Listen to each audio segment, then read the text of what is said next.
একবার এক ছোট গ্রামে একজন দরিদ্র ছেলেকে নিয়ে হাসাহাসি করত সবাই। তার নাম ছিল রবিন। খুবই দরিদ্র পরিবার, স্কুলে যেত ছেঁড়া জামা পরে, পায়ের জুতা ছিল না। ক্লাসে শিক্ষকরা বলত, তোর কিছু হবে না, এত গরিব, পড়াশোনার সময় কোথায়?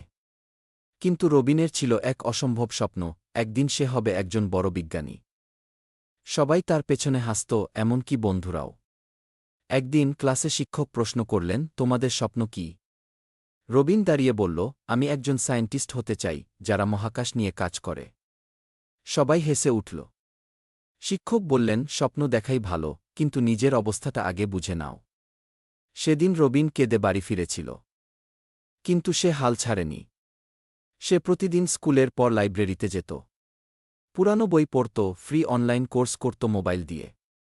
সে জানত তার সময় আসবেই, একদিন তার গ্রামে বিজ্ঞান প্রতিযোগিতা হল। সবাই অংশ নিলেও কেউ গুরুত্ব দেয়নি।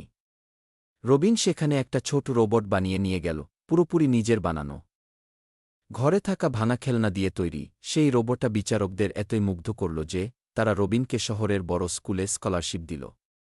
এরপর রবিন আর পিছনে তাকায়নি। সে দেশের অন্যতম একজন বিজ্ঞানী হয়ে উঠল। আজও সে তার গ্রামের স্কুলে যায়, যেখানে শিক্ষকরা তাকে বলত, তোর কিছু হবে না। এখন সেই শিক্ষকরা বলে, ও আমাদের স্কুল